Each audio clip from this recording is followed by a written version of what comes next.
Breaking news from WRAL. Coverage you can count on. Breaking news, a crash left a car severely damaged on I-540. This morning, we are taking you to a closer look at the scene to show you the extent of the damage. And it begins. We're about to dip into some of the coldest air that we've seen in quite a long time. I'll show you what that means for temperatures and our chances for snow. Plane diverted to RDU. The reason it had to make an emergency landing early this morning. And Donald Trump's Inauguration Day. The Trump administration will again live by the motto, promises made, promises kept. Tonight, I also want to send our love to everyone. The executive actions the president-elect says that he will issue on his first day in office. A lot happening today. Let's get right into it. Thanks for joining us here on your Monday on WRAL News. I'm Chris Lovingood. And I'm Renee Chu. Thanks for starting your work week with us. And it is also a federal holiday, MLK Day and Inauguration Day. A lot happening today. Meteorologist Elizabeth Gardner is tracking this cold weather. And Elizabeth, these morning temperatures will soon be our highs. They will. So temperatures are dipping down close to freezing right now. This is a look at North Hills. It's 31. Right now, the wind is fairly calm, but it is going to be a bit breezy on and off today. And wind chill is going to be a big factor for us for tonight into early tomorrow. Right now, it's 27 in Roxborough, 30 in Rocky Mount, 26 Southern Pines, 32 in Fayetteville. And as Renee said, these temperatures close to freezing that we're seeing right now will be the high temperatures going forward for the next several days. Of course, a big drop in our temperature compared to yesterday. We're 15 to 20 degrees colder in most places, so keep that in mind heading out the door. And there it is, just 34 for the high temperature. And so we do get a degree or two above freezing. Of course, that's going to set the stage for a couple of things. We have an extreme cold alert for overnight tonight. We're going to talk about what those temperatures look like. And then we have the potential for some snow as we get into, of course, Tuesday night, tomorrow night, and early Wednesday. The best chance of it is going to be much closer to the coast. We're looking at less than an inch for the bulk of the viewing area. But those who were around about 15 years ago or so know that, a half an inch of snow can cause some real problems, especially after it's been cold, which it has been. We're looking at that storm being way offshore. The biggest impact will be at the coast. We do have cold ground, of course, so that means that whatever falls is likely to stick. We're going to go over that to the timeline and exactly what some of the amounts could be coming up.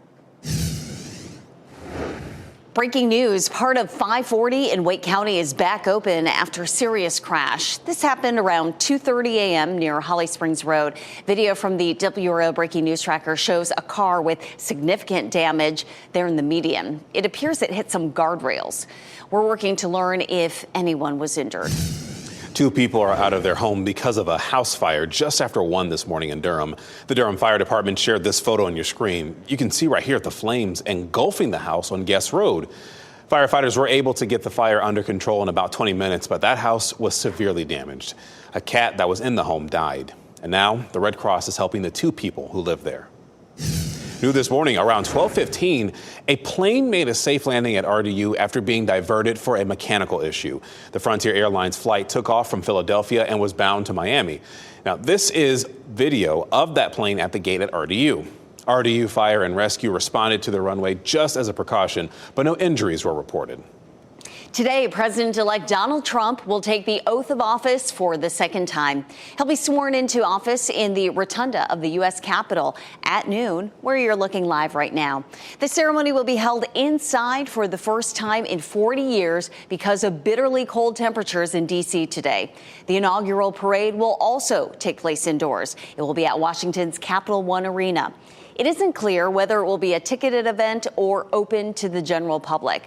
The arena holds fewer than 20,000 people, far fewer than the 200,000 that were expected for an outdoor parade. The Secret Service says it's preparing to handle huge crowds that will need to be turned away. Within hours after being sworn in today, President-elect Donald Trump is expected to issue executive orders that could have a big impact in North Carolina. Let's go ahead and bring in WRAL's Kelsey Coffey. She joins us live from the state capitol building in Raleigh. And Kelsey, we're also talking about our agricultural industry taking a hit from this.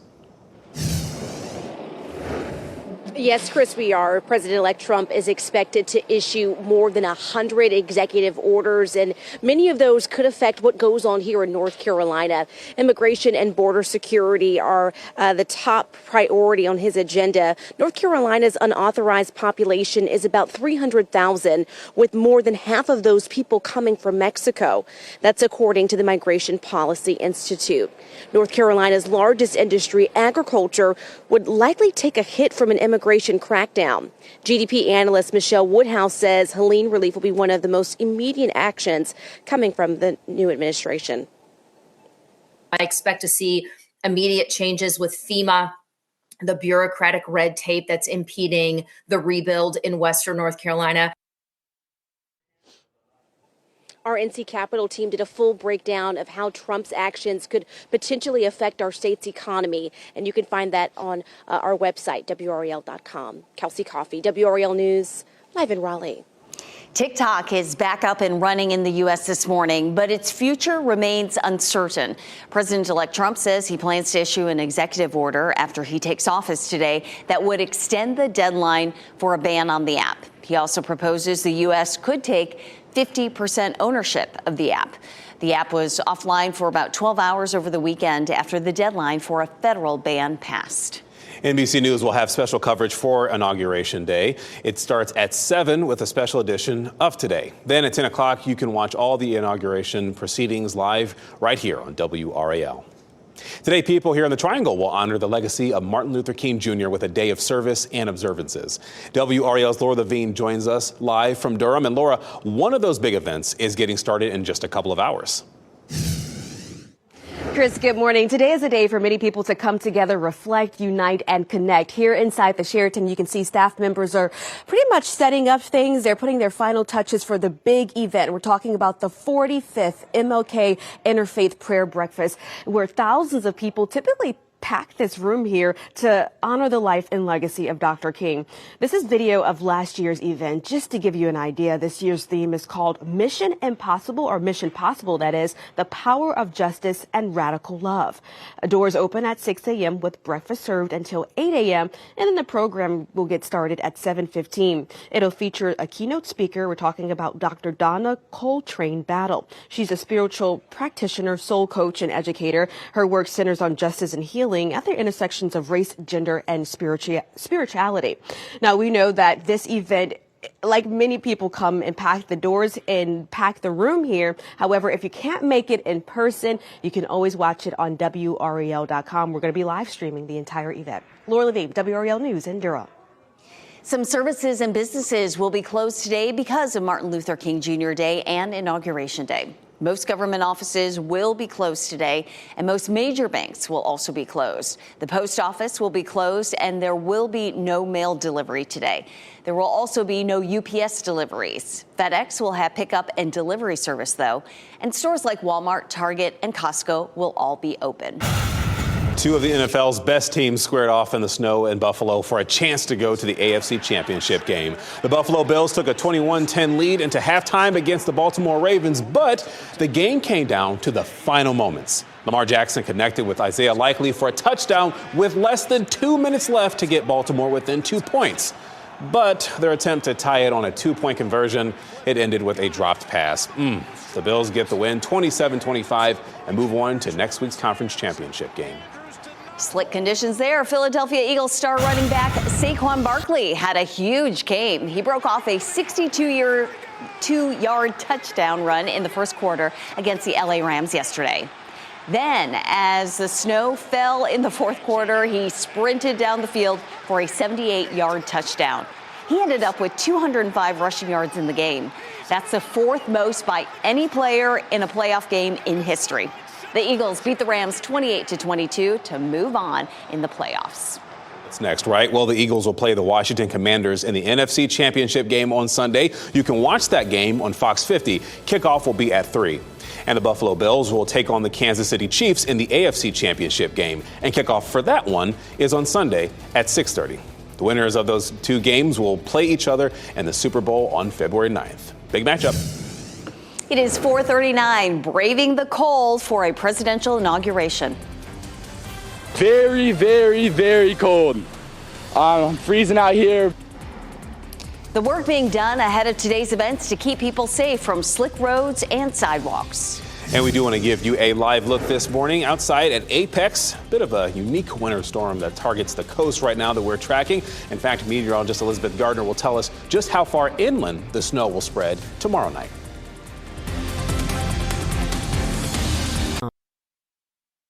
From the WRAL Severe Weather Center, North Carolina's most experienced team of meteorologists.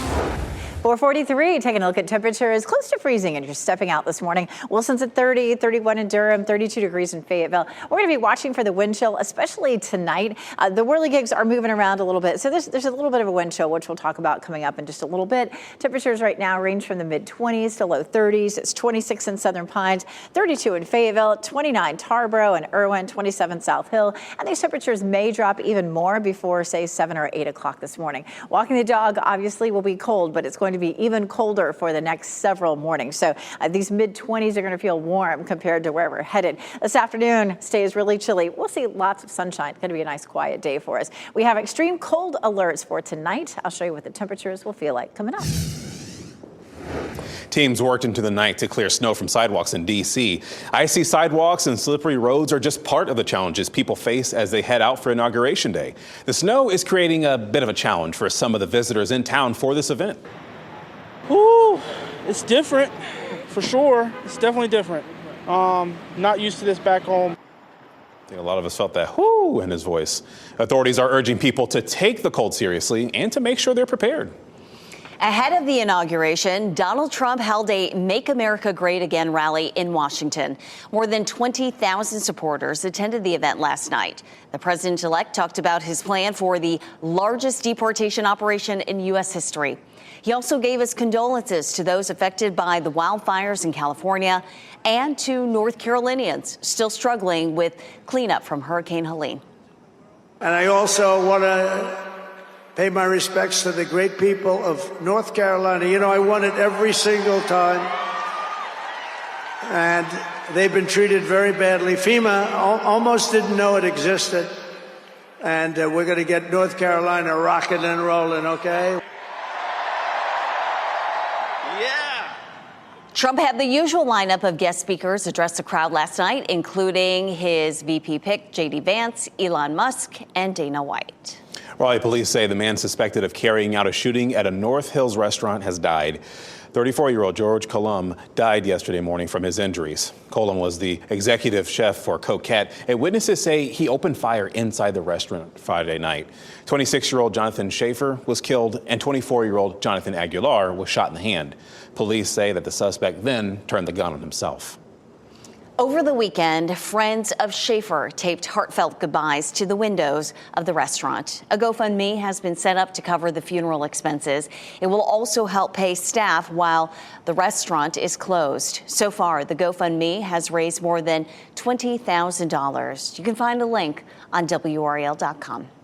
New this morning, thousands of Costco workers across the country are planning to go on strike. The union representing about 18,000 Costco employees voted last night to authorize this strike. Costco is entering its final round of contract negotiations with those workers before a January 31st deadline. The Teamsters union claims Costco is not negotiating with them constructively. The strike would start February 1st if an agreement is not reached. Nonprofit Rise Against Hunger will recognize the MLK Day of Service today. More than 800 volunteers will gather to package more than 150,000 meals for people around the world. The work will happen at Marbles Kids Museum as well as at Rise Against Hunger's Raleigh warehouse. Certainly there are a lot that are happening right now here in the area. We're talking really about how cold it's been outside and the colder days that are going to approach us this week. In fact, meteorologist Elizabeth Gardner has been tracking that for quite some time. I mean, no frost in my car this morning, but still pretty cold, Elizabeth. It is. And, you know, we may not have a whole lot of frost this week. It's likely to be pretty dry for tomorrow morning. It will get a little more moist, of course, as we have that low pressure system getting close to us. It could bring us a few snow flurries on Wednesday morning, but it doesn't look like we're going to see very much accumulation here. This is a look at downtown Raleigh right now. 31 degrees, our dew point's 12, so it's really dry out right now, which is why today is not likely to be too frosty. We will likely see temperatures dropping down into the mid to upper teens over the next couple of hours, and then we're going to hold it at around 32 to 34 for our temperature this afternoon. Right now, heading out the door, 26 Southern Pines, 27 in Roxborough, 31 in Durham, 30 degrees in Goldsboro, and for Rocky Mount and Wilson. So it's cold out there around town. It doesn't get a whole lot warmer than it is right now. 34 in Raleigh, 33 Durham, and 38 degrees in Fayetteville. But we will be above freezing, so that does limit our. Last week it was looking like we may stay below freezing for 3 days in a row. We're going to climb just above it, but still, it's going to feel the same.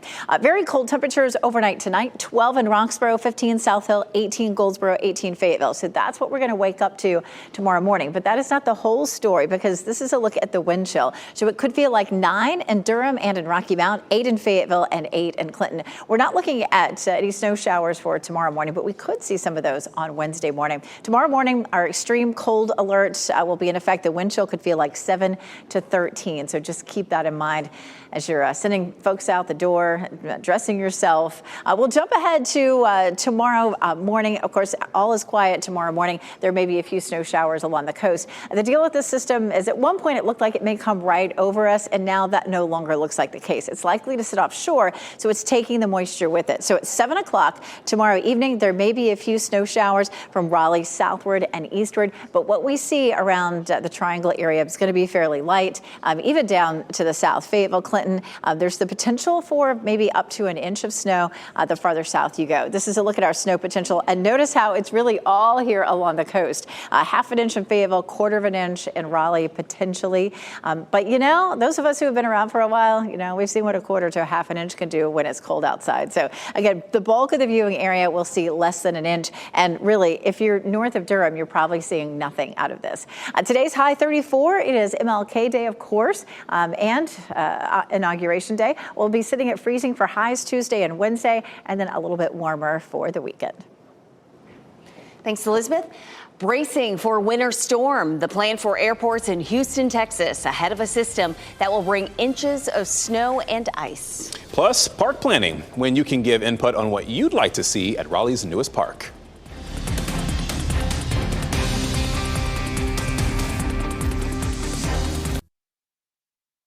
Houston is bracing for a winter storm that could dump up to 6 inches of snow and sleet today and tomorrow. There is concern that it could force the closure of the city's airports. Sand and brine trucks and utility trucks are lined up, ready to go, in anticipation of what the Houston mayor is calling a serious and dangerous storm. Schools and government offices will close, and the mayor says Houston's 2 airports will be closed starting at midnight. After a couple years ago, they're definitely taking it seriously. Police arrested 3 people suspected of trying to break into cars near Holly Springs. That happened on Sunset Lake Road yesterday morning. Police tell us that white car you see on its hood right here flipped while the 3 attempted to run from officers. 1 adult and 2 juveniles were taken to the hospital to be treated for their injuries, and a stolen firearm was found in that car. An actor is opening up about the physical challenges of his latest role. Here's David Daniel with today's Hollywood Minute.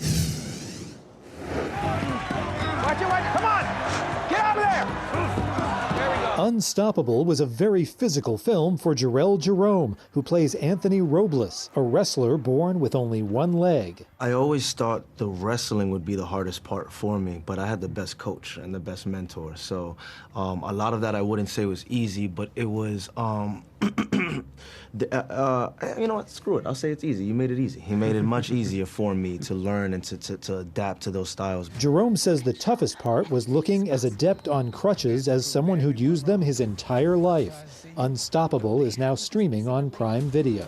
The great Herb Maguire, coming all the way out there without your roadies. Which brings me up to the thorny issue of payment. Where will the audience be? You said there'd be 100. I said less than 100. Is it just you? Yeah. Tim Key plays a lottery winner living alone on a remote island who tries to reunite his favorite musicians for a private show in The Ballad of Wallace Island. Tom Basden and Carey Mulligan play the former bandmates and lovers who warily re-team for the gig. The Ballad of Wallace Island premieres at the Sundance Film Festival Saturday and opens in theaters March 28th. In Hollywood, I'm David Daniel. An R-rated comedy tops the weekend box office with a family-friendly favorite close behind. Studio estimates have One of Them Days starring Keke Palmer and singer SZA have led the way on a slow holiday weekend. Mufasa: The Lion King narrowly finished second. Studio estimates expect that movie to leap into first to end the Martin Luther King Jr. weekend. Today, Triangle Community Church and Helping Hand Mission will come together to give out warm clothing to people in need. It starts at 11:30 this morning at Helping Hand Mission's headquarters on New Bern Avenue in Raleigh. It is part of the mission's Operation Warm Clothing initiative. The city of Raleigh is holding an open house for the Tarboro Road Park project. You can explore current design plans, meet Raleigh Park staff and the design team, as well as share your ideas and feedback. There are plans to build a new community center, new outdoor amenities and recreational features, plus make improvements to the existing St. Monica's Teen Center. The park's bond also provides $150,000 for public art. The meeting is tomorrow. It's from 5 to 7 at the Tarboro Road Community Center. It is 4:56. This is a live look at the U.S. Capitol. The changes made to today's presidential inauguration ceremony because of dangerously cold temperatures. Plus, more time ticking for TikTok. Trump's plan to grant the app an extension on a law that would ban it from the U.S. And celebrating the legacy of Dr. Martin Luther King Jr. The event's happening today across the Triangle.